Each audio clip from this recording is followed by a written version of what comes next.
Hey, Prime members, you can listen to Watch What Crappens ad-free on Amazon Music. Download the app today. I love a good mobile game. It helps me relax and just have a nice, quick moment of fun, especially when there's cute graphics and a fun game, and on top of that, a neat story to keep me involved. For the perfectly cozy game, download Love and Pies by Trail Mix Games for free. It's a casual Merge 2 game where you build your very own cafe, you combine ingredients, and uncover a story of drama and romance. Literally my favorite things. Pastries and mystery, and this game really has it. Okay, you've got this cool screen, you got to merge like flour into flour, and it'll make a cookie, and cookie into cookie, and it makes a cake. It's really fun. Hot fireman, I mean, come on. Okay, for a tasty mix of love and drama, download Love and Pies for free today. That's Love and Pies, free to download in the App Store or Google Play.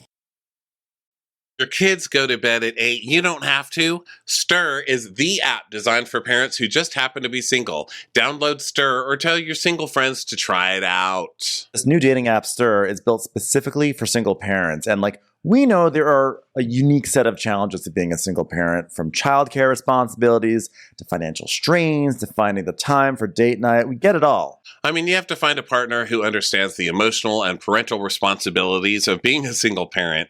And that's difficult, and that's why Stir was launched, to create a welcoming space where single parents can be themselves and meet like-minded people who have similar priorities and lifestyles. It's free to join, and it has a unique feature called Stir Time to help coordinate your busy schedules up front and streamline scheduling a date.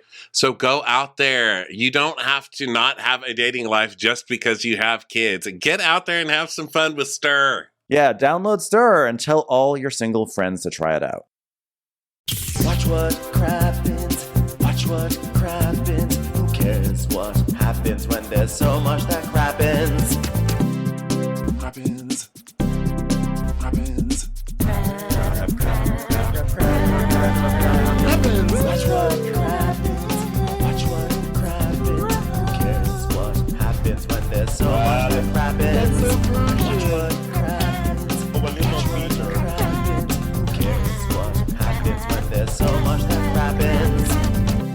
Hello and welcome to Watch What Crappens, a podcast about all that crap on Bravo that we love to watch. I'm Ben Mandelker. Joining me today is the wonderful, the glorious, the absolutely fantastic Mr. Ronnie Karam. Hi, Ronnie. How are you? Hello, Ben. Are you ready to embark on an odyssey, as in our 2001 episode, 2001 Crappens Odyssey? Oh, man, I should have caught up on Space Odyssey, so I would have known some Space Odyssey references. Well, here's all you have to know. Monkeys use bones, and they become the first tools, and they throw them up in the air. And then a passive-aggressive computer sings a song about Daisy and tries to kill humans. And then lights flash for 25 minutes. And that's pretty much the entire movie. Looks good. I'm looking at images now. It's an amazing movie. Yeah, it looks pretty good, actually. Maybe I'll watch that, even though you just told me the whole thing. Spoiler alert, lights. I mean, it's a slow burn. It's slow. And when I talk about that lights, there's a sequence where you just see lights on screen for I don't know, it goes on for 10 minutes. I mean, it was definitely a product of the 60s, but it's just a cool movie. Yeah. Well, hey, I've probably got some old mushrooms around here. Yeah. Gotta have some somewhere. I would love to do a director's cut of that where we just do Real Housewives talking over 2001 Space Odyssey. You know what? This computer, I don't think I like this computer. Hal? You know what's the problem with Hal? Hal's lonely, okay? Hal doesn't have a beautiful wife like me, okay? Sorry, Hal. You're a sad computer, We should do that. We should just do Housewives Go to the Movies and just pretend it's like two housewives watching a movie together. I'm down. Because, I love Mystery Science Theater 3000. It's sort of in that vein. And we've kind of talked about that over the years, and we kind of forgotten about it. But yeah, we should totally do that. We did that for the news one time for fun. That's on our Instagram stories, yes. Our saved stories. That wild. was That was so funny. We were in Nebraska. Remember, we were in Omaha, in an Omaha hotel room, and we just turned on the local news and recorded it and started talking all over the newscasters, just doing all their voices. That was a fun one. I'm down to do that with some movies. All right, everybody. Well, welcome to Wash What Crappens. Today is Summer House Day and episode 2001. You know what? It's a new era. That's it. Okay? It's not, nothing happened in Y2K. Everybody thought Crappens was going to just stop. But it didn't, okay? It's 2001. We're still moving around, okay? This is the era of R2R. That's it. I think Ramona is the Y2K bug. I think she's just like the exemplification of it. People are like, oh, Y2K came and the only thing that happened was that like a video store in upstate New York like charged people a lot. I'm like, no. You know what else happened? Ramona Singer. She's the Y2K bug. Do we have proof that she was even around before then? Like, I don't think Space-time continuum opened up and just dropped out. Whoa! Whoa. Me, Ramona Singer. Whoa, I'm an anomaly. Whoa, something happened. You want to know what, Earthlings? You know what, Earthlings? Here's what I can tell you from my world, okay? You all need to have true faith. That's it. Anywho, today we are recapping Summer House.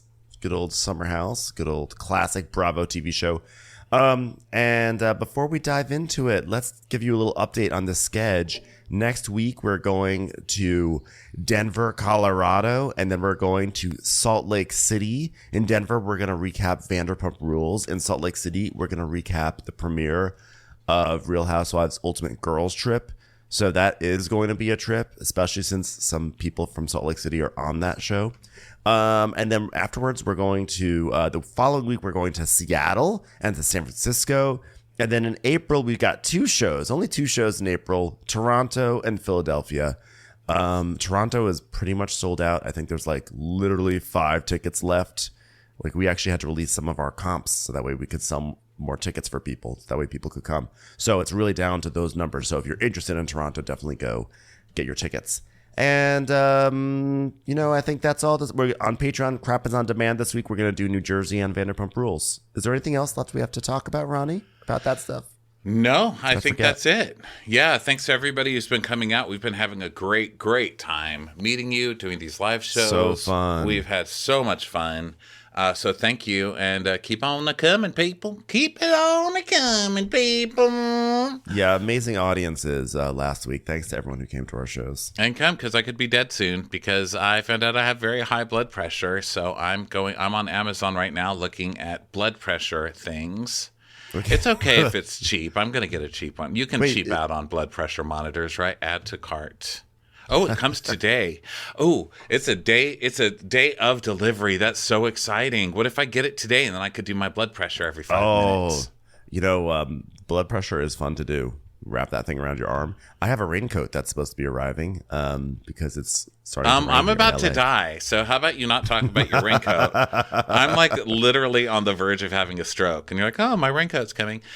So this blood pressure thing is coming. And I asked how you get high blood pressure. And you were saying like blood pressure monitoring is fun. You know what else is fun? Getting high blood pressure. Do you know how you get it? Eating terribly and not exercising. So this is like a medal of honor for me that I have high blood pressure because I have enjoyed the fuck out of getting you high blood pressure. But it's time to get rid of you. I thought getting high blood pressure was just like a byproduct of watching all these Bravo shows. Maybe. I think it's made me more like Buddhist Zen, where I'm calmer. I mean, a bomb could go off next to me and I'm like, well, whatever. How did it sound? Let's talk about the sound of it. I hated the sound of it. What did you think? Stupid sounding bomb. That could have been a better aimed bomb. Yeah, be better. Just be better. Just criticize the fuck out of the bomb. Yeah, I like shaming a bomb. Bomb shaming. Bomb shaming. Hey, blood pressures and bombs. Blood pressure and bombs. Welcome to the show. Hey, bomb, congratulations. You went off. Now do it again. Oh, you can't? Oh, you're a one-trick pony? Congratulations. No wonder they call you a bomb. Candice LeRae just comes in out of nowhere just to pile on. Oh, are we bomb shaming? Nice to meet you. Bomb, they called me. I demand my money back. That's my name. Congratulations. Unlike Cabaret, you can only perform once. So here we go. Last week ended with a big fight that Danielle kind of started, but it was to go against Amanda, right? Because she was playing that game where you just say something shitty and make somebody cry, Yeah. which all the Who Bravo do you shows trust the use now. least? Yeah. So Yeah. her question was, who do you trust the least? And she said Amanda. So Amanda ran off crying. And by the way, have you seen Amanda's social post where Kyle left for Winter House, but Amanda stayed home sick? And so she posted a picture of herself on Instagram, like covering one eye, just looking really sick. Who takes a picture of themselves like that? Like, really, Amanda? Covering one eye sick. Yeah.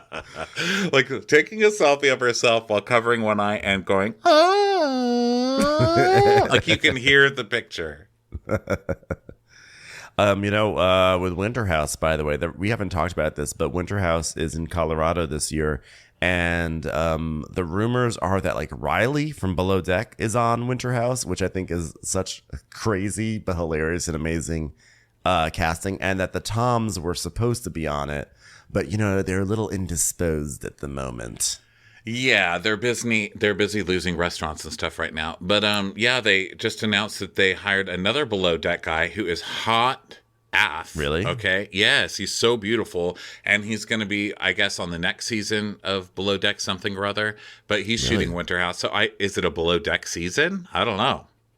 It's so weird. I have like, to me it's like crossing the lines. Like for some reason, not like moral lines. It's like crossing the Ghostbuster lines, like the actual Zappy lines, because I don't know. I have a hard time. It was a little weird enough for me when the Toms showed up on Winter House. I kind of feel like the Winter House, Summer House, Southern Charm world is like its own column, and so Below Deck just feels weird to see them doing land things. I don't know. I just thought it's strange. Well, also I see the line. I think Paige is going to have a problem having to interact with people who like mop. You know what I mean? I feel like Paige is going to have some classism going on this one. My dream, I've never actually wanted to see more Austin, but my dream is that Winter House has Austin, because if Riley's going to be there, just to see Riley go off on him. Riley will go off on Austin in such an amazing way, unless something weird happens, unless it's one of those crazy cute videos you see on the Dodo where like a wolf and a tortoise become friends. That would be very upsetting. But I want Riley just to eviscerate those men. Oh, yeah, she will. She will. She's so good. Yeah, she's spunkier than ever. So I hope that she makes it too. So there was this big fight. So Amanda went up crying. Then Danielle got upset because Kyle came in and started ranting and raving and calling Lindsay a bitch and Carl an asshole. And Carl wouldn't fight with him. He's just like staring straight ahead. And Lindsay won't fight with him. So now Kyle is ranting and raving all over the house. He finally walks to the backyard and is screaming out there. And now Danielle is crying at Lindsay and Carl and saying, Carl, you need to say something. He's being an asshole. Well, you started it, okay? And Kyle is being an asshole, but you started this just to stand up for Lindsay, and now Lindsay's not helping you either. So I hope you've learned a lesson today, ma'am. She did not. I'll tell you that much. Yeah, she did. No. So and then Kyle's in the backyard, and he's ranting, and he's like, everyone is giving Lindsay Hubbard so much power. I'm like, listen, I don't know. Lindsay has like zero power. I don't know what Lindsay has. Lindsay, she can't even get a sandwich. So then Carl's like, I'm not going to stand by and stand for any of this bullshit. Like, no one wants to be here for any of this. Like, this is pathetic. It's like, it's all pathetic. Like, I'm not going to argue with him. Like, he's like already dealing with the stupidest shit of all time. Like, it's a December to remember. And Andrea's like, he's right. And Carl's like, yeah, it's like fucking pathetic. It's pathetic. So then everyone else is just going to bed. They're like, this is crazy. All the noobs have learned that once Kyle gets on one like this, and Kyle's always kind of obnoxious when he's just wasted ranting and raving around the house. But at least it's usually with cute hair. I mean, now it's just someone in a mullet. You know, you Yeah. just like downgraded it so much. Like, I can't even enjoy your rants anymore. So Carl's saying, "Oh, I'm not going to argue with him. He's not in the right mind." And Danielle's like, "So no one's going to say anything to him? He can just run his mouth all the time." And Amanda's crying in bed. She's like, I don't want to be here. I want to be home with our dogs. I just want to be home with our dogs. Being sad I'm not at the winter house. And so then Danielle I goes just to want to check be on... with my dogs and the cardboard cutout that my dogs find untrustworthy of me. So Danielle goes to check in on her, and Maya's like, she's like, no, don't do that. So then Kyle is just like continuing to, now he's outside, and Gabby's out there with him, and he's like, I'm like, dude, like, let's just talk about the elephant in the room. And Gabby's like, Kyle, you're screaming into the abyss and no one hears you. You're the only one out here. And then he just yells, "Hey, Carl! What are you gonna do now, huh? What are you gonna do?" Just a crazy person yelling in the backyard. And Gabby's like, Carl's not listening to you, Kyle. And he's like, "She's ruining everything." So he's losing it. I would just like to remind everybody that we did see a scene of Amanda's cardboard cutout in their apartment, and the dogs did not find that cardboard cutout trustworthy either. So I'm just going to go ahead and go with the dog's intuition on this one. Yeah. Yeah. So Carl goes upstairs and he throws his mic off. He throws his mic down the stairs. I'm like, so mad, bro. And then he goes like stomping down the hallway, like right by Danielle. Like, oh, I'm so mad. I'm gonna go in my room. I'm not gonna say anything to anyone. You look great, by the way. I'm not angry. And Danielle loves the drama, you know, because when she's done, then she goes to talk to everybody about it and explain herself. So she's doing that. She's crying and she's like, Maya, the only reason I brought it up. And Maya's like, oh, Jesus. And then Carl passes right through them without saying anything. And Maya's like, is he okay? And Danielle's like, no, because I yelled at him too. And I was like, why aren't you standing up for her? Like, you're saying nothing. And Maya just covers her head. Like, I walked away from this for a reason. Yeah. You know, I'm like incredibly angry and frustrated, and like, one of your best friends is yelling at your girlfriend in like that manner. That's like ugly and disrespectful. Like, if it wasn't like someone who was like my friend and my boss, it'd be like very different, you know, like this would end very differently. Like, I can only imagine what he's going to say when he sees us wearing matching pajamas around the holiday season. I mean, my first instinct, like old Carl 3.0 would have like beat the fuck out of you and then tried to sell you, you know, like a dental chair or something. That's what the old Carl would have done. But this is Carl 7.0. I have a notification island now, so I'm not playing this game. Carl has literally beaten up no one on this show, so all versions of Carl have never beaten up anyone, and he tried I feel to beat like up Luke. he's tried to act like he's going to beat somebody up. Yeah, it was Luke, and then I feel like he got in another fight where he's like, oh yeah, come at me, bro. Come at me, bro. Hey, do you want this electronic charter getter? Because it's actually pretty, just put it up against your tooth, and then I was like, Sonic Force, so... Yeah, I think Carl's big thing is he just puts his arms out wide. He's like, yeah, so what do you want? You want to go, bro? You want to go, bro? Like, this is the new Carl. Carl's going to go, bro. You want to go, It's bro? like, it's not scary when you're wearing a polo shirt with the collar flipped up. You know I what know. mean? It's just like a frantic giraffe, like a giraffe that's cornered and like doesn't know what else to do. It's going to sort of like flap its legs. That's what I imagine a giraffe does when it's cornered, you know?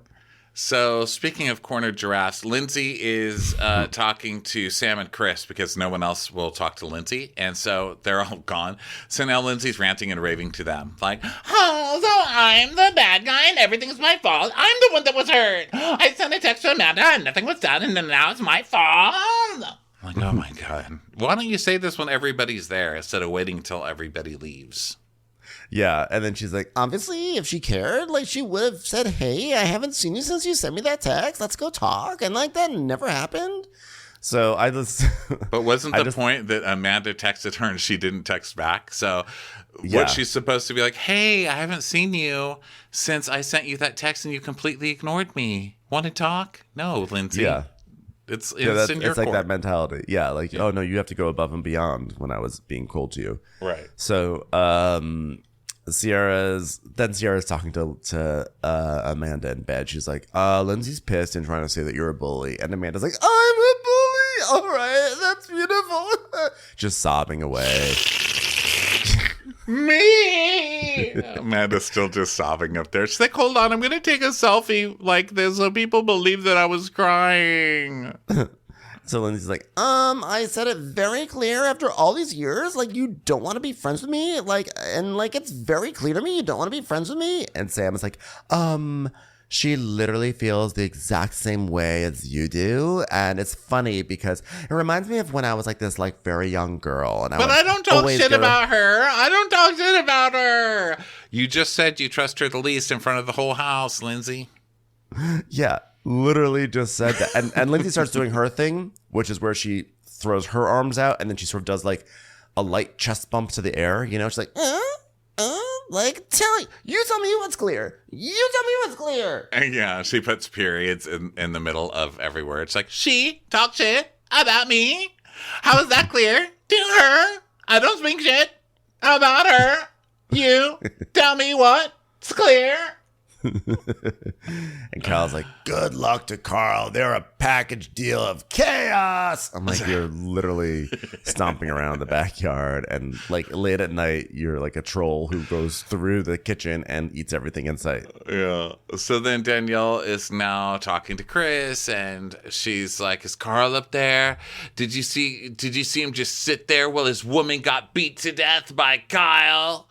God, Danielle, grow up. Go find something else to do. You're ridiculous. You are fucking ridiculous. Yeah, and then Lindsay goes, you can't say anything. And Danielle's like, well, what he did was sit there while you got annihilated by Kyle. And that's so fucked up. I am over it. I am over it. Yeah, and Lindsay gives her that look like, really? Because you know she's going to stand up for Carl over you. So trying to turn her against Carl right now is not a very good mood. So Chris is like, hold on.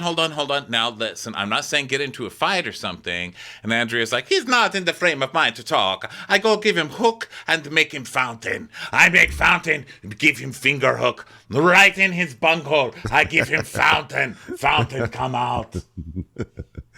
So Lindsay is like, do I wish Carl would say something? Sure. But, like, would it be nice if Carl was just like, dude, relax, bro? Yeah. But, like, I understand he's, like, trying to figure out, like, how to communicate his thoughts and emotions as a sober person. And I, like, understand that because, like, I, like, didn't drink for 2 months for him. So, like, I get it. It was 5 weeks, so I know. Also, just to help move things along, Carl, saying fuck you works the same, sober or drunk. It's amazing. Yeah. Commercials. Here comes one right now. Life is short, and it's full of a lot of interesting questions. What does happiness really mean? How do I get the most out of my time here on Earth? And what really is the best cereal? These are the questions I seek to resolve on my weekly podcast, Life is Short with Justin Long. If you're looking for the answer to deep philosophical questions like what is the meaning of life, I can't really help you. But I do believe that we really enrich our experience here by learning from others. And that's why in each episode, I like to talk with actors, musicians, artists, scientists, and many more types of people about how they get the most out of life. We explore how they felt during the highs and sometimes more importantly, the lows of their careers. We discuss how they've been able to stay happy during some of the harder times. But if I'm being honest, it's mostly just fun chats between friends about the important stuff. Like if you had a sandwich named after you, what would be on it? Follow Life is Short wherever you get your podcasts. You can also listen ad-free on the Amazon Music or Wondery app. In the aftermath of a shocking crime, people always ask why? Why would someone do something like that? What could possibly push them to commit such a horrible act? Was it money? Revenge? What makes people like that tick? I'm Candace DeLong, host of the podcast Killer Psyche, where I explain the thoughts, motivation, and behaviors of the most violent figures in history. You may think you know these cases, but trust me, you do not. Using my decades of experience as an FBI agent and criminal profiler, I dig deeper into the twisted psychology of why. Many of the cases covered on Killer Psyche I actually worked on, like the serial killer Ted Kaczynski, the Unabomber, and Dennis Rader, also known as BTK. Follow Killer Psyche wherever you get your podcast. You can listen ad-free on the Amazon Music or Wondery app. So Kyle and his mullet come back inside to start some shit. You know, he's still swinging. And Kyle's like, everyone can suck a dick. That's what I gotta say. And Gabby goes, oh my God, I'm simultaneously too young and too old for that. This is like Taurus bullshit. This is like Cancer bullshit. I'm going to bed.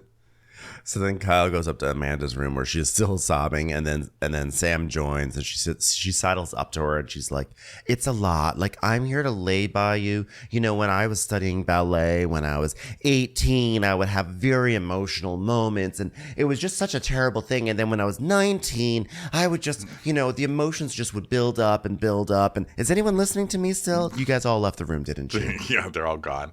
So now Gabby's in the kitchen with Lindsay, and she's like, I'm exhausted after like 3 weeks of this.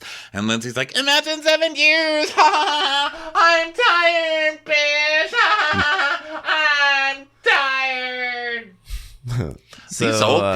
These old people are a lot. The older cast is like really trying to make it happen, and they're running around screaming, and they each keep walking up to the younger cast to be like, get into the drama. And they're like, you guys are lame. Like, is this what Activia does to you? Because it's exhausting.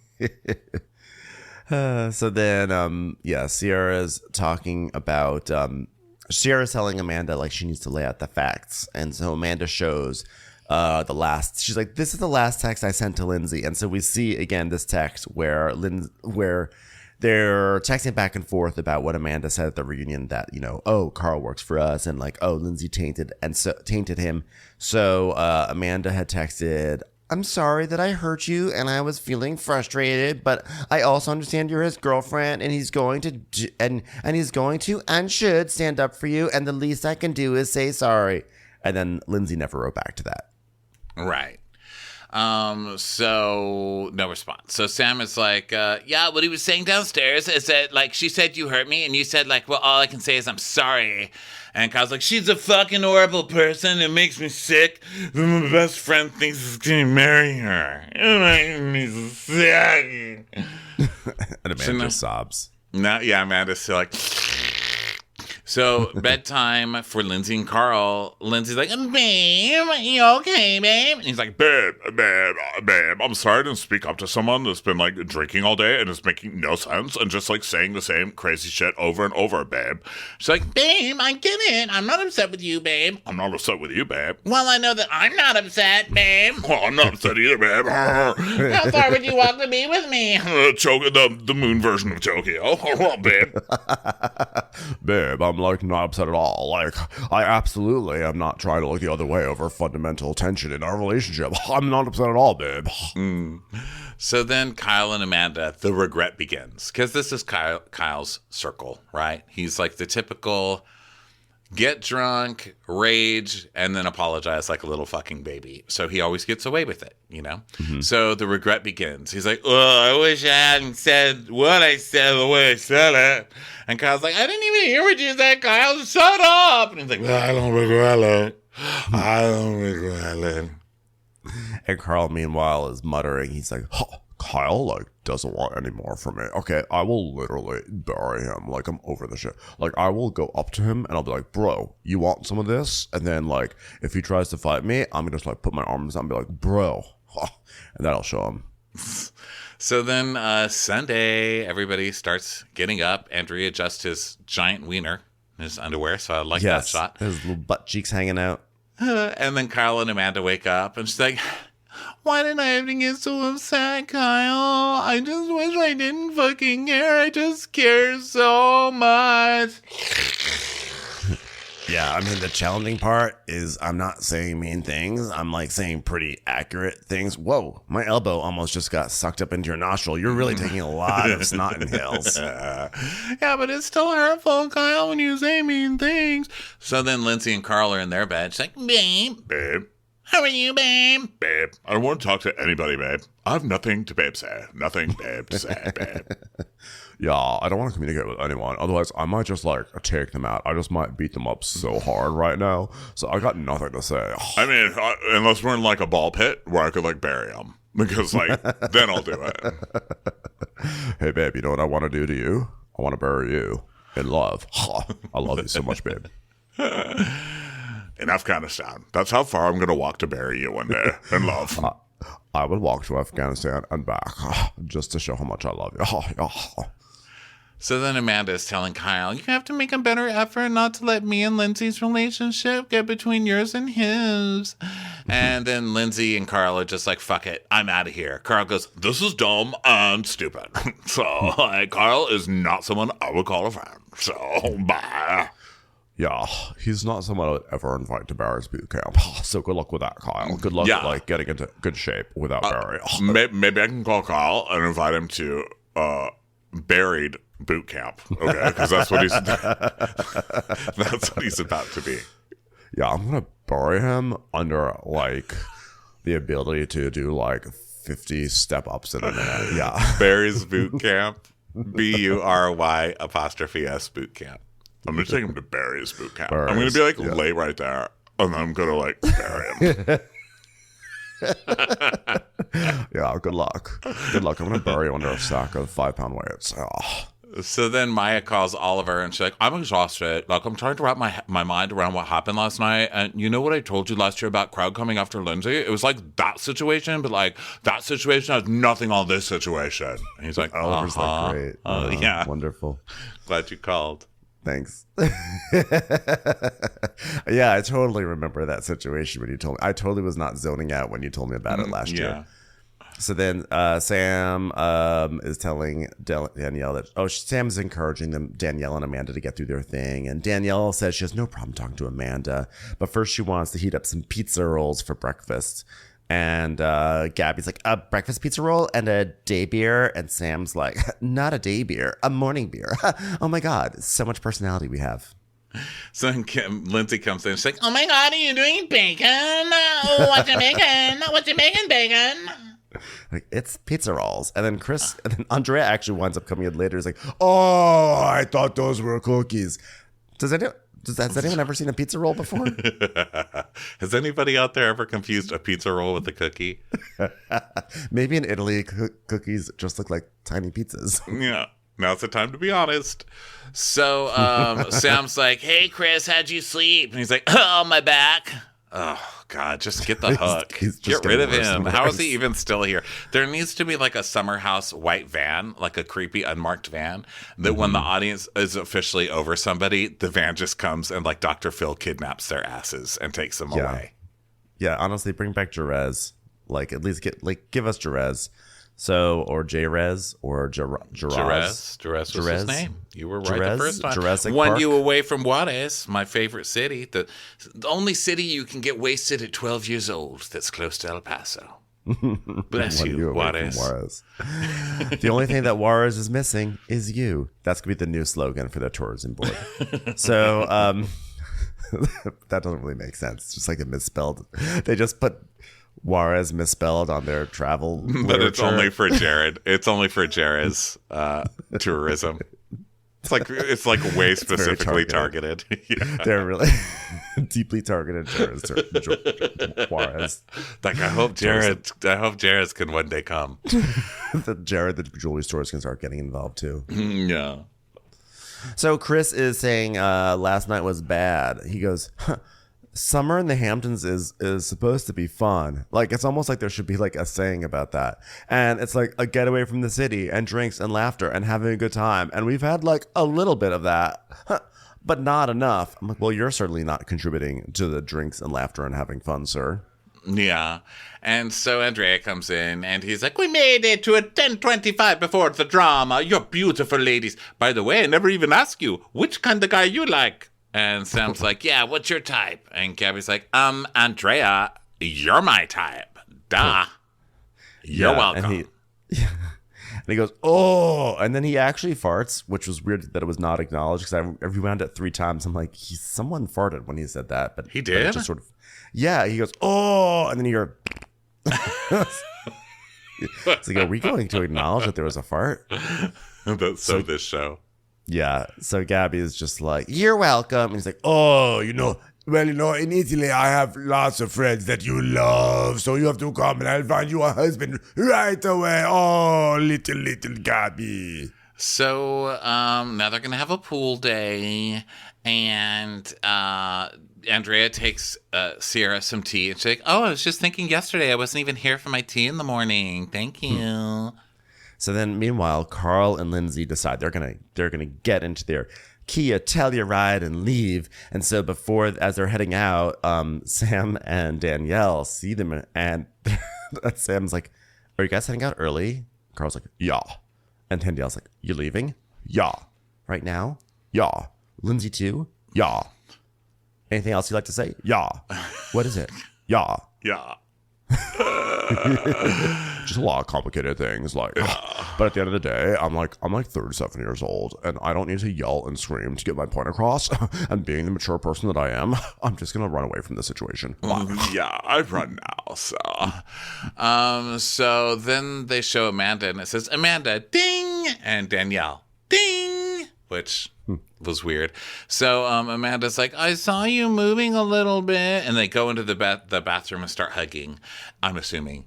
And they have this talk behind the closed door. And Danielle's like, I'm so sorry. I didn't even mean last night. And Kyle's like, I know. Tainted, Lindsay. Tainted, Lindsay. Sometimes I feel I want to be as old as Lindsay Hubbard, but I don't think I have all those years in me. Sorry, she's an old lady. So Danielle's like, I did not. I'm sorry. Kyle. Really should be Tainted Carl, not Tainted Lindsay. I don't know what happened. Yeah, you're right. Tainted Carl. Bad word, Kyle. Once I ran to you. Now I run from you. This tainted love. I love you, babe. It's not tainted at all. Sorry about that, babe. So Amanda's like, it's okay. I know it wasn't your fault. And Danielle's like, well, I really didn't expect what happened after that. I was like, Lindsay, why? And Amanda tells us she can forgive Danielle because her apologies are sincere. And also she's a weapon I can use against Lindsay if I have her on my side. She's protective, and I know all she wants to do is be a good friend. But man, that girl fights Lindsay's battles like no other, Kyle. Oh, wow. Amanda's voice just like took off in the airport. So Sierra checks in on Kyle and Amanda, and Amanda just wants to go home. And Kyle's like, I was like trying to mentally get to a place where I could have like the words to talk to Carl, but like I just went downstairs and they're like gone. And Sierra's like, are you serious? Are you kidding? Yeah, they're gone. And I feel bad. Like I don't even know what to do anymore. Like I wish I knew how to bite my tongue. It's one thing to be brutally honest, another to say what I can say in front of Carl. It's like, well. Yeah, when Kyle's like, I wish I knew what to do. I'm like, you kind of just said it. If you want to save your friendship, then you just bite your tongue. Yeah, and you're also starting a lot of fights. It's not like you're just biting your tongue. You're literally starting fights publicly and then blaming everything on your drunkenness later. I mean, you're next in rehab. I'm calling it. He's got to go soon because this is crazy. Like, you can't say like this guy is pulling it off in the week. I just don't believe it. Also, I see those bird dogs all over the place, and I'm like, does he still make money off bird dogs? Like, he seems like he does okay during the week, but it's just so hard to believe that he does okay during the week. I do see the bird dogs. I wonder because he was like an investor in it, but I would not be surprised if he had to like pull his investment to fund Loverboy. But I don't know, Kyle. Yeah, because he used to do the commercials for Bird Dog back when they started, remember? It was just like Kyle pulling on his nuts, being like, oh my God, my fucking nuts. God damn it, Carl. And I was sort of the face of Bird Dogs, not gonna lie. I was like the nut. I was like the three nuts of Bird Dog. So I feel like I wasn't really appreciated for my work. So Kyle's like, yeah, I hate this. I'm gonna have to apologize because they're like a package deal, but like I just can't keep my lips shut to keep the peace. Like it's just so hard. And Amanda's like, well, if you're upset with someone, then you have to say you're sorry, unless you're not sorry. So now it's pool time. They're like out in the pool. They're just swimming. And then now it's time for Andrea to leave. Enjoy the beautiful sun. And And then, yeah, everyone just basically goes back to New York. So now we have like the New York segment, and it's Monday. And I really like this. We got a real glimpse into Gabby's day to day. We see her on a city bike, and then she parks the bike and gets off of it, and then like sort of like adjusts her hair, and then like that. That's her it. hair, and that's it. She takes a city bike with heels because that's. And then it's like, and now it's Tuesday. I was like, wow, what an insight for Gabby. Yeah, they really picked people who are super busy. I like in the first year how they were always like, oh my God, taco contract. Okay, Pizza Beach. You got Pizza Beach settled. What's this account? Okay, I've got 19 interns working on taco contract. She's got the margarita machine going. Well, we do see Kyle doing some work. He's on a phone. He's like, hey, just making sure you got my Slack. No, I'm actually talking about Carl in this case. Yeah. I'm asking if Carl has sent you an email. He's like, yeah, I've got an emergency meeting at 3 with a distributor. And the lady on the other end is like, oh my God, I heard. Don't worry. Didn't feel like you were ghosting me. And then we see Gabby and Sam going to play tennis together. And Gabby's like, oh my God, I love the smell of fresh tube of tennis balls. I could like open that and just like inhale that tube forever. That's going to be my new scent. That's it. That's my decision. Tennis ball scent. Fresh tube. Tube of tennis balls. Tennis ball tube. I totally came up with that on the city bike. So. Yeah, what you saw was not me getting off a city bike. What you saw was me having inspiration. Yeah. Sam's like, how long have you been playing tennis? And she's like, well, let me tell you, how long have you been playing? Oh my God. Well, the first time I was playing tennis, I remember because it was like a Tuesday. And I'm like, what am I even doing out here on a Tuesday? I should be in school. And I was like, school? Okay, so this is my sister Danielle. And my dad is so mad that we were not the Williams sisters. So instead we're just regular sisters. So then Danielle joins. And so they're all playing tennis, somewhere Hannah Berner was watching, being like, tennis! Like in pain watching this tennis going on. I should have trademarked Summer House Tennis. This is bullshit. This is terrible work. So Gabby is talking about how she's had a crazy work. She's having a crazy week this week because she got 2 job offers, but she has therapy tomorrow because she's not sure what job offer to take, because I have been working in the fashion industry since I graduated college. And I became a fashion director of a magazine that seemed to have everything that I wanted. And it turned out to be one of the worst jobs I could have ever possibly taken. And I ignored the very essential signs the job was not right for me. I learned this because my job actually went to Coachella and hired someone else there. So our job totally made out with another employee at Coachella, which is ridiculous. Like, ding, job, ding, other employee at Coachella. Danielle's like, hey guys, I just got a new job at a magazine. Yeah. So she says, basically, I got fired. So now with these other job offers, I'm second guessing. Okay, this is a very young person new to the job scene way to describe it, right? I should have known that was not meant to be. It was not tailored to me. I got fired. It's what'd you do?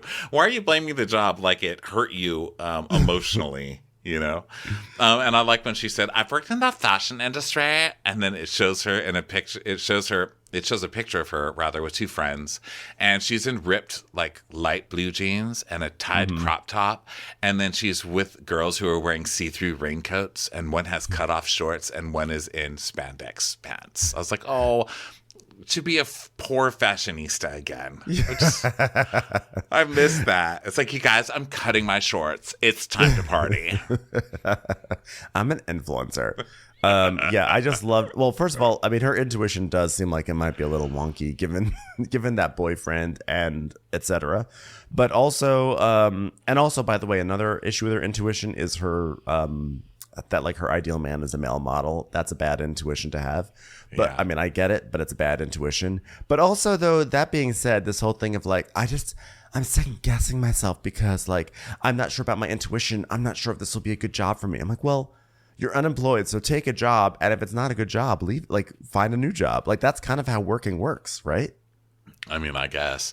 So Gabby's like, I'm a Taurus. And so, like, my stability, like, I don't like taking a step without knowing where my foot is going to lie. No one does. Okay? You'll be fine. You'll be fine. Commercials. Here comes one right now. So Sister Danielle is like, what I want for you is to trust yourself again because you were like gun shy. Like, am I making the right choice? Listen, this is about what you want. What do you want? What do you want? No, just get a paycheck, for crying out loud. So, she's 2 job offers. I don't know. So now we go to I don't New think that's Jersey. ever happened to me. Like, you notice I'm being silent over here. This has just literally never happened to me. I've never had 2 job offers at the same I don't time. even think I've had one. I've had one when I've gone and interviewed and they're like, okay, I get, that's like the most excited they get for me. They're like, okay, I guess. I'm like, no, I can show up and like today. I can work right now. Where's the uniform? I can put it on right. Like, okay. I'm like, I'll work for less than minimum wage. Okay, I guess that's what I get. I've never had 2 people like, would you like to come work here? Can we show you around the office? I've literally never been courted like that. I've gotten jobs. I've gotten jobs. I've worked, but I've never been courted. There was one time I failed upwards through an interview process. When I was driving Uber, I signed up at like a temp agency, and I went in for like, I don't know, Sony invited me in for something. And it was some random job, and then they kept on.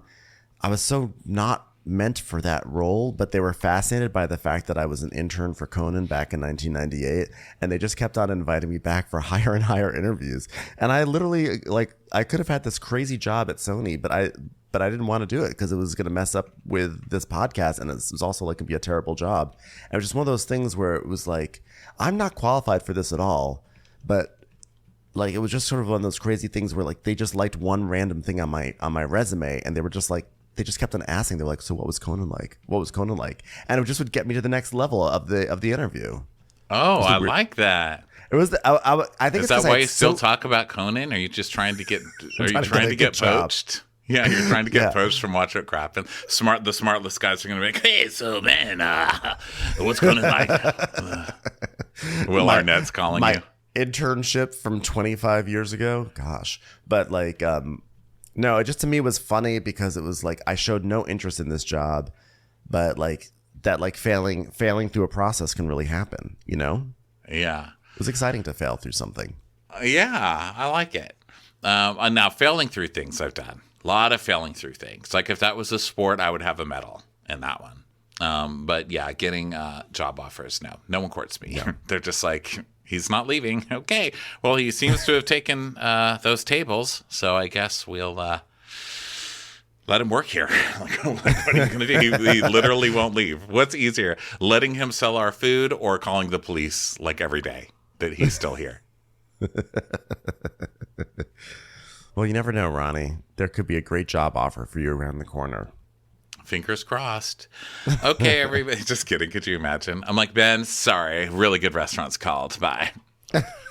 So, one of our favorites. Gotta get away. Gotta get away. So now we're in Jersey. Okay, because, like everybody's dream vacation, visiting your retired mom on the beach. So does Carl know anybody? That's my question. Does Carl know anybody outside of Lindsay anymore? Because all he ever shoots with is his mom. Do I like his mom? Sure, sweet lady. But what else does Carl do? I'm not sure. He's becoming the Erica Jane of Summer House. Like, does he have anyone outside the TV show? So, so Sharon now, I guess, is she living on the Jersey Shore or something like that? All I know is that she used to live in Pittsburgh and she had to take like an 18-hour bus ride to come out to the Hamptons. So she's probably like, you know what? I'm just going to live a little bit closer so I don't have to take a wretched ride to see my son once a year on the show. So they're there. He's like, Mom. She's like, baby, I love you so much. Like, Mom, I love you so much, Mom. And so they talk about, he's like, my mom is my anchor. Because she reminds me I'm capable of persevering. And that's like one of the best feelings you can have as a feeling. Yeah. Like that I can persevere. Like, that's not the best. I can persevere is not one of the best feelings you can have. Okay? Like, I'm full. That's one of the best feelings. Or like, I don't know, sex or something. But I've never woken up and gone, I'm capable of persevering. Yeah! God damn, that feels good. Well, some might argue that sex is persevering. Either way, no matter Well, what. that's true, especially these days. Good Lord. I'm just like, are you done yet? Can I put this thing away? I'm exhausted. How long do you need? No, you know what's interesting is that like persevering is. Oh, I think I misspelled it wrong. I was gonna be like, isn't it so weird that like severe is in persevering, and then like it's like surviving. Anyway, I was gonna make a thought, something that seemed really thoughtful and profound to me about the word persevere, and then I realized no, I'm just caffeinated. So either way, she really taught me about she reminds me I'm like capable of like overcoming things and persevering. But that being said, I will bury her if I have to. Okay, I will bury her. Come on, me mom. I'm gonna bury Come on, me mom. Come on, me mom. So, yeah. the mom who's always been super weird about Carl in relationships, she's always had a super, like, she seems to neg him whenever he's dating someone. She's like, are you sure, Carl? Are you sure you're into this girl? Are you sure you want to date Carl? And some of that has been because of sobriety issues, right? Where she's like, is it too soon for you? But even before then, like ever since we've met Carl's mom, she's like, you're seeing someone? Really, Carl? How's that going? So she's doing that right now. She's like, how you like living with a girl, Carl? Is that a pain in the ass? He's like, no. She goes, no, seriously, Carl. No, it's not. Like, we're like a good team. Like, we're great. Like, when we put on like matching pajamas, like, we're unstoppable. And like, I've always wanted that. Like, she challenges me. She pushes me. She makes me think differently. She sort of like holds things over my head about like how she got like sober for me. Like, she just wants me to be a better person. And like, I haven't had a drink in 9 months. And like, it's because of Lindsay's support. I'm trying to find out who I am without alcohol.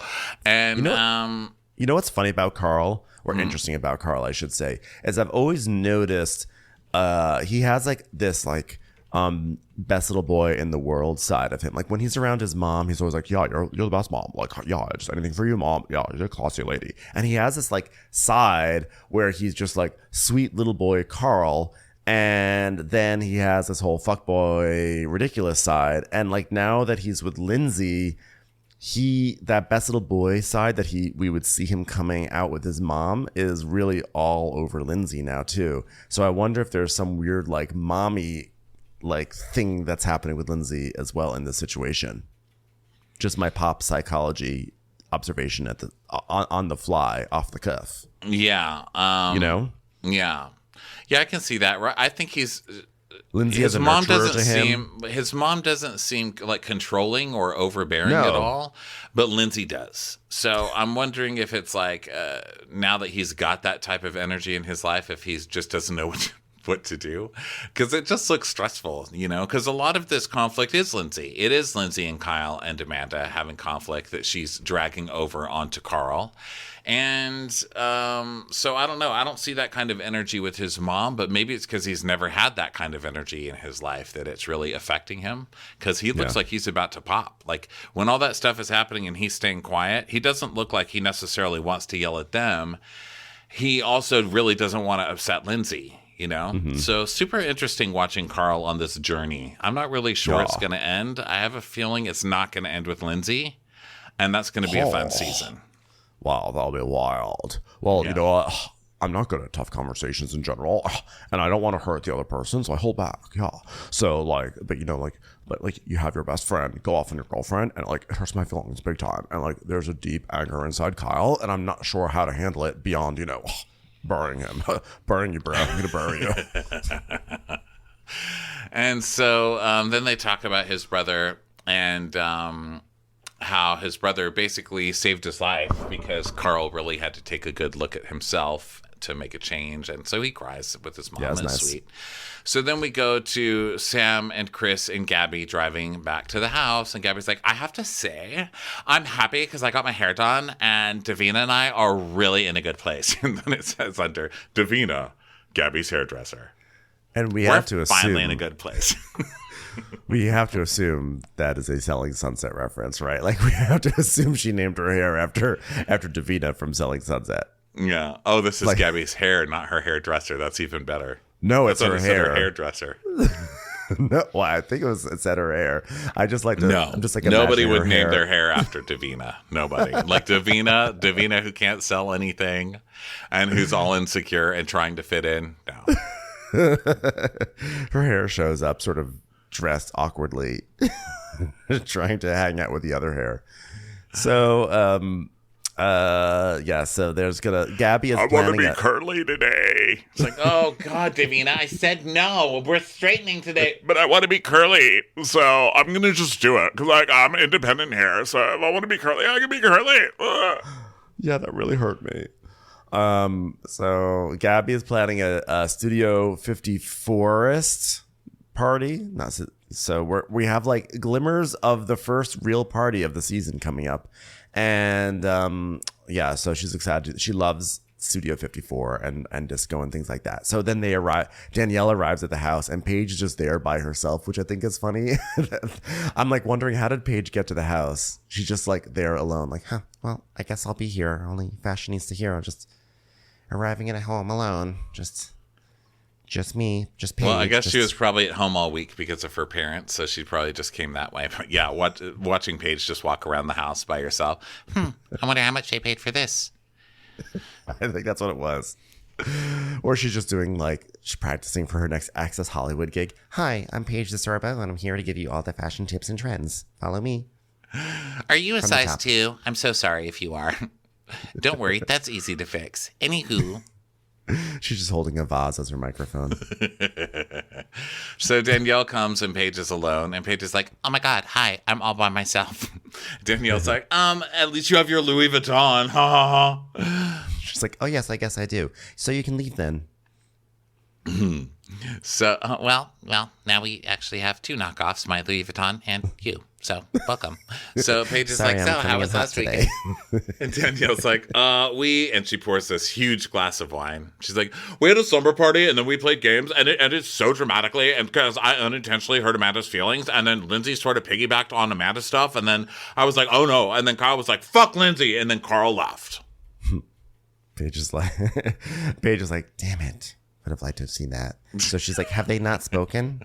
And Danielle's like, no. And I'm like, I can't wait for the weekend, right? And Paige goes, classic. Wow. So That was so Paige. I'm going to make a gif of that. Classic. Wow. in Paige talk, that's her like really good, like just losing her mind with excitement. Yeah. So I'm just like, wow. I'm so excited. This is crazy. Sorry for this emotional display. Yeah, so Kyle is on the phone cam because he's at his parents this week with the dogs.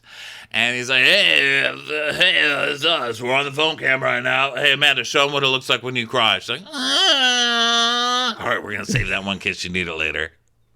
And Danielle's like, yeah, I think it's good. It's good for them to be doing that because a good wholesome family day or two does the soul good. And Paige is like, it really does. It just like brings you back to earth. You realize you can still be happy around people who wear JCPenney. So then, let's see, Chris, Gabby, and Sam arrive and hugs, and who cares? So Maya and Sierra arrive, and Maya's like, oh, wait, Sierra, this is the biggest glass of rosé I've ever seen. Who do you think I am? An aspiring Bravo star, so drink up. So then Sam is like, oh my God, last night I had a date with that Australian guy, Tim. It was like really good. Like he called me a car so I wouldn't know where I was going until we got there. It was like an abandoned warehouse deep in Brooklyn. And I believe I saw a chainsaw. It was hilarious and disgusting. Anyway, he's dating Cher now. You guys, it was great. He sent me a car and so I wouldn't know where we were going. And it was a Suburban. A super black one, guys. It was a super black Suburban. And Paige goes, how did it end? She's like, happily. Everyone was satisfied on the way out and handed him a mint on the way out. So then they all woo from Maya and Sierra who are coming in. And Danielle Sierra comes up to Paige, and Paige goes, "Oh my God, are you gonna hug me? We never hug." I know. Stop that. I know I've been around normals, but like this is too much. So Sam says that her date's gonna come to the party. So that way we can just like have okay chemistry, and then he can go off and start dating a gay icon. I said maybe Celine Dion would be a good fit for him. I'm not sure. And then she's saying that they have great chemistry, which means it's gonna fall apart. And then Paige is talking about Chris. She's like, "Oh, by the way, Chris, you're here still. Do you date? Do people like you? Do people enjoy your company? I'm so curious." Are you better at talking when you're out of the house than you are when you're here? How's that going? And he's like, "Oh yeah, I've been on dates." She goes, so one date or like a second date? He goes, no, not like a really serious second date. She goes, "Okay, so for a first date, do you usually take girls to dinner?" Or he goes, "On the first date? No, never dinner." Interesting. Loser. She's like, "Wow, you're really making Carl's pancake lunch date look pretty good now." You're going to have so much fun dying alone. And he's like, I mean, I just feel like dinner is a lot because, like, you're committed to a full 2 hours. I mean, you go to the place, you order the food, you eat the food. Like, what if you just met me and you don't like me? And, like, within 30 minutes, do you really want to have dinner with me, too? And Paige's like, I'm hungry. So, look at that. I don't like you and I can still eat. Isn't that crazy how that works? Gabby's like, okay, so we all acknowledge that Chris is boring, right? Okay, so let's talk about my dating life. My dating life is going nowhere. I mean, I had a date with a Taurus guy, and I was like, absolutely not. And ironically, he also drove a Ford Taurus, which did not work in his favor. Why do you keep the door so far closed? Open the door, it's Danielle. And Paige is like, "Oh my God. Danielle just described it perfectly." By the way, I like Danielle a lot right now, everybody, because she's starting to slowly go against Lindsay. So can we just get a cheers for Danielle? Cheers. Okay. And Gabby's like, "My door isn't closed, you guys." And Sam goes, "Sounds pretty close to me. You know, the last door that I found closed, I was like, this door better fucking open." And I was like, "Can I get a Suburban to take me through this door? Preferably a really, really black one. Blackest Suburban you've got. Make it black as night." Revved it, went right through that door. It was amazing. I met so many people there. You know, I really love making cake. Okay, Like, all right, Sam. All right, Sam. Well, we'll settle down there. Hey, you know what? Hi, this is Danielle speaking. I know you went to therapy like literally yesterday, but maybe we can get an emergency session. Am I right, everyone? High five. High five. Well, I'll pretend to laugh at that because I'm trying to boo Danielle. Ha ha ha, Danielle. That was funny. And Gabby gets offended. She's like, do you not think I have stable energy? And Sierra's like, "Well, now that you mention it, it's crazy because my best friends are Tauruses." So, and now there's a pause. Well, Yeah. Gabby tries to realize that she's just offended all the Taurus lovers. And Sierra goes, "I mean, anyway." Like, oh my God, now you guys are going to not like this girl because she has a thing for Tauruses, a thing against Tauruses. Yeah. I love this show. I love this Meanwhile, outside, hey, here we are, babes. show. Here we are, babes. We made it. Woo. Yeah, babe, great work. Hey. Oh, and what do we have here? Hi, Rod. Hi, what's going on? Hi, Rod. I'm back. I'm Carl. I'm happy now. Yeah. Happy Carl got a mom recharge, so I'm back. It's like parking your Tesla in a parking lot that has like a free mom recharge section. So that was great. Hey, have I told you all about my ride? Want me to tell you about my ride? It's a Telluride. Yeah. See what I did there? It was a joke. Want me to tell you about another ride? Huh, it's my mom, my ride or die. So Yeah. So Sierra's like, "How's Carl doing? You left so fast last week." And then he's like, "Yeah, we were like ready to get the fuck out of there. Like Kyle was like saying all this shit about me, and like I just want nothing to do with him right now. You know what I'm saying?" And Sierra's like, "Yeah, Carl was really calm while that was happening." And Sam's like, "You know what? Like, do you think it's going to be weird when they get here tomorrow?" And she's like, I don't know. So the plans to go out to a bar tonight, and I think the AC is out in the house because there's like fans everywhere, and now like every time they're talking in the house, you just hear psh in the background. So they're all like hot and sweating, and then like Paige and Sierra, Paige is like telling Sierra that she's like, oh my God, I've never noticed your vagina before. It's like so cute and tiny. Like, it's adorable. It's like the Paige DeSorbo vaginas. And Maya's like, yeah, that's like a really dainty vagina. So it's really nice. So then they all leave for the club. And Lindsay's like, I feel like we're at college again. Let's do green tea shots. And Lindsay's doing this like syncopated beat. She's like, ow, ow, ow, ow, ow, ow, ow, ow, ow, ow, ow. So Lindsay and Carl are doing that gross couple thing. It's like you're out with a group and they're just like hugging, staring into each other's eyes. And she's like, why are you so handsome all the time? You wake up handsome. It's so unfair. Like, I'm like, why is he so good looking? Why? Oh, I'm just so happy. She goes, Babe. And Danielle's watching and she's like, I just count sometimes. And she tells us, I'm just not used to seeing them isolate themselves. Like, it's like they're on this pedestal and I'm just down here waving like, hey guys, remember me? Still Danielle. I think she's not really, it's more like they're on the train and she's on the platform waiting for the LIW. I don't know. Never mind. So they're dancing, and then Paige is like, you want to talk to boys? And Gabby's like, yeah, but I don't want any of their numbers. I'm not closed off for anything though. So then Sam is doing her like very awkward white girl twerking. Like, guys, I know how to twerk. I move my butt a little bit. Sam does that thing where she like bends over and then she just squats a couple of times, and that's not really a twerk. But thanks for trying. Thanks for being another white girl trying to twerk on Bravo. Okay? I know. We were really running low on those. And Carl goes, oh, hey, Sam. Whoa, Sam, be careful. That brings all the boys to the yard, I'm sure. Milkshake joke, everybody. It's a milkshake. Yeah, it's Milkshake by the singer Kalis. Yeah. So then they go back to the house. It's like 11:42 p.m. and they get into bed. It's pretty early days. I mean, not early days. It's like they go to sleep pretty early these days.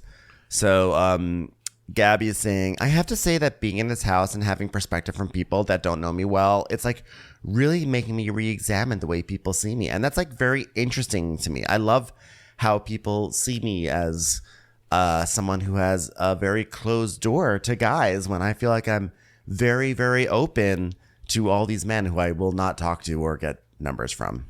Because they're Tauruses. So, and Sam's like, I have questions. Like, how do you think people see you? She's like, well, I feel like I've been like very secure and like set, like this person, like I know what I want and like I go after it. But like I have repressed, undealt with trauma from Coachella, and it's like affected me to where I just don't like trust my judgment, especially with job offers. I feel like so immobilized. It's like one job offer has this really amazing, office kitchen. And I'm like, that could be amazing. I could keep so many lunches in that fridge. But the other job offer has great parking spots. And I just don't know my own instincts anymore. Yeah. I've never heard someone just describe their life like that. Like, I'm normally a confident person until it comes to job offers. So Danielle's like, I feel like that's so honest that you're saying like, oh my God, I'm confused. And Gabby's like, yeah, it scares the shit out of me. Like, what if one of my bosses is a Taurus? Like, what am I going to do? And Sam's like, yeah, that's like a whole level of self-awareness. Like, like I'm really self-aware. I really noticed I was self-aware when I was like looking in the mirror and I like noticed that I had a pimple on my chin. And I was like, you're like noticing that in your reflection before you ever noticed it on your person. Like, that is like so the lights self-aware. just go off on her. Everyone's out of the room. The lights are off. So everybody's going to bed, and Lindsay is on top of Carl doing that fucking baby voice, which I can't. She's like, I love you so much. Yeah. No, but like really, I love you so much. Yeah, okay. Yeah. Which I'm sure he appreciates. So I'm sure your sober boyfriend appreciates you pinning him down and breathing green tea shots into his face. Gross. Put your weight on me. Yeah. So then now it's the morning, and Now, it's a continuation. How much do you think you love me today? 1,000 times plus, like 1,000 times 1,000,000,000 plus 3 oceans, which is kind of wild because like oceans are not a mathematical unit, but like if they were, like that's how much I love you. I bend all space, time, and math for you. Yeah. And all 3 oceans are completely risen too. Like their levels are bigger than normal. So that's how much. And she's like, Yeah, oh, global my warming melted the ice caps. Yeah. I love you. 3 oceans with melted ice caps in them, so they're just like a little more full than usual. Yeah.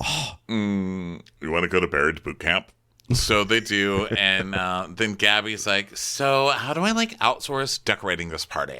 And Danielle goes, you get someone to decorate for you? And she's like, yeah, of course. So Carl and Lindsay drive away, and so there's like no tequila in the house. There's actually very few bottles of booze because Kyle isn't there that weekend. So the resident alcoholic, or like the resident unofficial alcoholic, is not there providing all the booze. So well, it's also free lover boy. You know what I mean? So without him bringing all the free booze to promote his stuff, they're like, what do we drink? I know. So apparently they only have rosé, and so Maya and Danielle are like laughing, but they're like, we need to have a meeting or whatever. So Danielle's like, so this morning she was like, am I going to set it up? And I was like, yeah, it's your party. And she's like, normally I would hire someone to do that. Like, oh my God. Like, we need to have a talk. We need to have a talk, Gabby. This is crazy. Your party planning skills. Yeah. And let's see here. Robert calls Danielle, and she's like, oh my God, Bubble, just saying hi. I'm going to help Gabby. We're having a day party. It's going to be great. Oh my God, you're so cute. I can't even take out cute. He's just like, fun. It's like sound of dial tone. So Maya and Danielle are talking, and did you already do this part? It's all sort of like a mix. Basically, they confront Gabby, and they're like, listen, we need tequila. And Gabby's like, well, we're going to have an alcohol delivery. And they're like, but what about food for this party? And she's like, it's not a food party. And they're like, it's not even an alcohol party right now. Yeah. They're just like very upset with her, like her approach to this party. Right. Because I think she thinks, okay, it's my turn, so production does it. Right. I just say I want something in the forest, and then production will do it. But no, that's not how it works. So Maya goes, so yeah, Paige, when Paige hears there's no food, Paige goes, pardon? So then the girls are helping Gabby, and they're like, what does this party tell us about you? And Gabby's like, excess, extra, everything except food and alcohol. Yeah, she goes, everything's always extra, extra, extra. And Paige goes, read all about it. Hey, I wonder if these disco balls float. She puts one in the water. She goes, sick.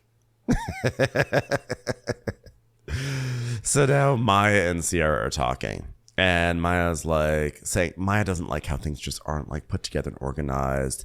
And Maya's like, you know what she said to Danielle? She said she's not like used to setting up decorations. She usually hires someone. And Sierra's like, Maya's like, yeah, I haven't like cracked the Gabby code yet. And they're like, Sierra's like, yeah, very surface with it. Everything's very surface. And they basically are like, she just seems like really privileged, which is fine, but like I'm missing out on the authenticity of it all. I'm like, I hate to break it to you guys. You're having this discussion about how privileged she is while you're in the Hamptons at your summer house. You're all sitting there sharing a fucking summer house in the Hamptons, okay? I mean, all Gabby did was say like, oh, like she woke up and was like, I don't want to do this. I want to hire someone. I want to like went to like TaskRabbit or something like that. I don't think it's that crazy. Yeah. So then we see Kyle playing with the dogs, which is great. And then Lindsay, Carl, and Chris and Sam are working out at Buried Boot Camp. And Carl's wearing a T-shirt. And I wrote, Carl's T-shirt is hilarious. What is that? What did his T-shirt say? And why wouldn't I write it down? I couldn't tell. I don't remember what his T-shirt said. I didn't write it down myself. But why would I write that note? What is that? Or maybe his shirt said that. I don't know. But he's like, oh, I love a good workout. Oh, I love it. And Chris is like, you guys ready for it? And then I see that wasn't Carl's shirt. What was the shirt, idiot? What does it say? Was it Chris's shirt? Oh, Chris wasn't wearing a shirt at this part. I'm such an idiot. I don't know. I quit. It's a mystery. We'll never get to the bottom of it. We'll never know. And so Sam's like, are you ready to see Kyle and Amanda now? And he's like, I was so fucking angry. I had to like walk away from that. Like, show some respect, bro. Like, I don't want to be around people that like treat people like that, because that's like a lot that I'm not gonna like be around. And back at the house, Paige is like, so when Kyle was yelling at people and Carl wasn't sticking up for her, like, did Lindsay get mad? What was she like? What was the feeling like? Was it tense? Did she look older than usual? Just like inject this gossip into my veins right now. And Danielle's like, surprisingly, no. It just seemed like such a passive way to handle the situation. Like, if she'd said something like, if she said something to him, I didn't know about it. And Gabby's like, do you think they're ignoring the conversation so they don't have to have it? Because, like, sounds like the best plan, honestly. I'm like, yeah, Danielle, what the hell? Sounds like the way I approach dating. So Danielle's like, well, then they have to like face a lot of things, including his sobriety and the fact that like she wants to start drinking again. Like, she is drinking again. And it first started with some wine here and there. And then Paige is like, yeah. And then last night she took a shot, and like then I heard that she was like funneling beers, and then I heard that like she knocked over her walker because she was so wasted. Yeah, last night I told her, Lindsay, your old bones probably hurt. Like, I called her and left her a message, and then I heard that she was in a bathtub like filled with Tito's, just like working on her muscles. I said, Lindsay, I know you keep clutching that beer, but that's not your life alert, okay? You have to be careful. You're too drunk to know what are the things that can save you if you fall in the bathroom and can't get up. And she's saying, that shouldn't be on her too. His sobriety shouldn't necessarily be on her. And I get it. I don't necessarily think it should be either, except that he's very insecure in his sobriety. Like, he's not... what I mean by that is he's mentioning it all the time. Like, I thought they were saying the opposite. I thought Paige says that it should be on her too. Like, if... Like, no, she's saying, no, that's not a big deal. It shouldn't be on her too. But then Sierra's like, but it's part of his journey. And when my mom met my dad, he was sober and they couldn't even have alcohol at their wedding, So... No, that's what I'm saying, is that they're saying, like, look, you can't be... Well, Sierra is... Oh, okay. Okay. I thought what Paige was saying is like, you can't say like, oh, I'm going to be sober, and then you're going back to drinking. When, no, she was saying you shouldn't be drinking. No, she was saying, she took a shot, which I also don't feel like is a big deal. I mean, it shouldn't be on her too. And Sierra's like, yeah, because it's part of his journey, And I think that would be hard if you're trying to go sober. And it's not only because someone's drinking, but they're drinking in situations where you really want to drink. You know what I mean? It's not like a drink at dinner. It's like when you're out partying and you think, God, what would make this more fun? A drink. And then your partner's out drinking and then making out with you and breathing it all in your face. Yeah.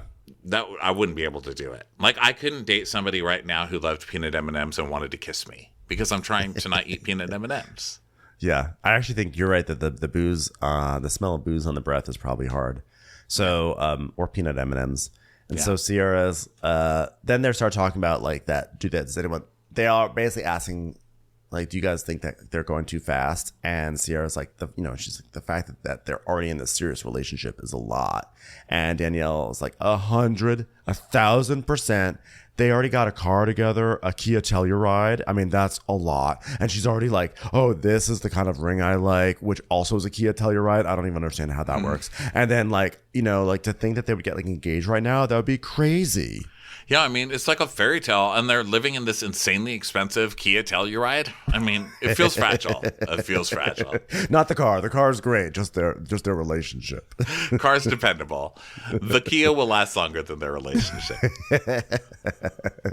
It might. So that brings us to the end of Summer House, and...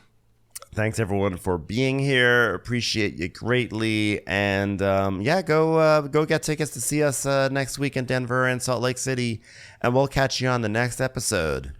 Bye. Bye. Watch What Crappens would like to thank its premium sponsors. Ain't no thing like Allison King. Ashley Savoni, she don't take no baloney. She's not just a Sheila, she's a Daniela. Itchels. Dana C.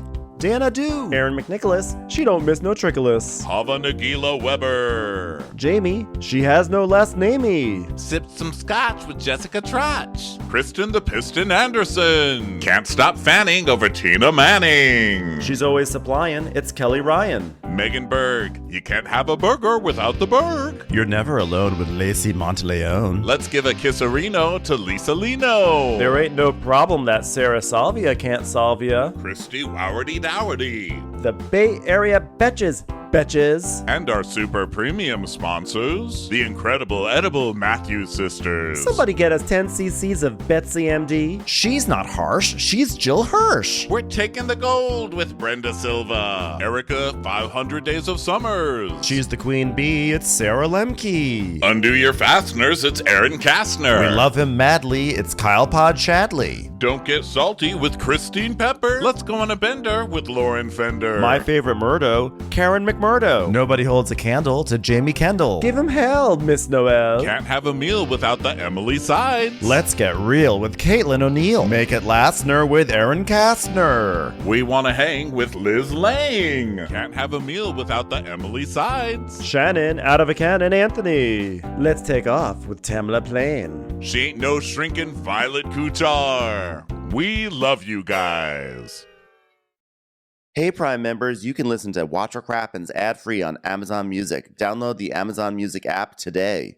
Or you can listen ad-free with Wondery Plus in Apple Podcasts. Before you go, tell us about yourself by completing a short survey at Wondery.com/survey.